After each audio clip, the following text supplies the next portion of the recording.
Bir Almanya'ya gidelim. Yarın Strasbourg'da büyük bir eylem olacak. İki amacı var. Bir, uluslararası komployu protesto etmek. Bir, diğeri de tabii Rojava'ya statü isteniyor. Kürtler halen alanlarda. Münih'te de bu arada yarın önemli bir buluşma olacak. Hem Rojava'nın statüsüyle ilgili hem de uluslararası komplo protesto ediliyor. Tabii Mazlum Abdi ve İlham Ahmet orada olduğu için daha fazla Rojava ile ilgili olacağı görülüyor, anlaşılıyor. Mehmet Çoban merhaba. Yayınımıza hoş geldiniz. Merhaba, iyi yayınlar efendim. Şimdi yarın ile ilgili aslında bu tür protestolar, eylemler veya gösterilerle ilgili aylar öncesinden hazırlıklar başlıyor. Son haftalarda daha fazla bir yoğunluk oluyor. Artık son saatlere, son etaba girildi. Frankfurt, Darmstadt çevresinde nedir? Bir de tabii Strasbourg'a yakın bir bölgede de kalıyorsunuz. Yarın ne yapacak Kürtler? Bu akşamdan ne yapacaklar? Evet, yani sizin de belirttiğiniz gibi yani biz 2 aydan fazladır bu şeye hazırlanıyoruz.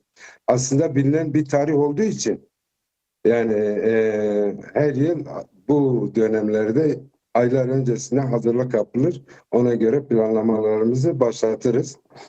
Biz de biliyorsunuz yani bugünkü Strasbourg eyleminin e, şeyde merkezinde Önder Apo'nun özgürlüğü ve Rojava statü. Bu bağlamda yarın Strasbourg 15 Şubat eylemini kara gününü protesto ediyoruz. Hazırlıklarımız tamam. Yani bugün hatta bu geceden itibaren yola çıkıyoruz. Otobüslerimiz hazır.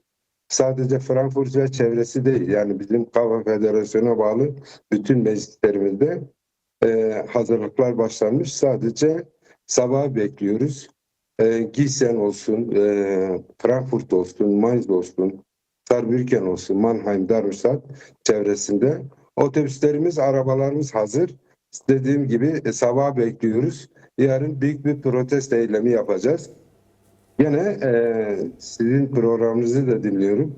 Yani Rojava uzun zamandır gündemde. Özellikle Ocak'tan itibaren yani Kürtlere yönelik soykırım şeyle beraber hareketiyle beraber Kürtler ayakta, dünyanın her tarafında, özellikle Avrupa'da ayakta.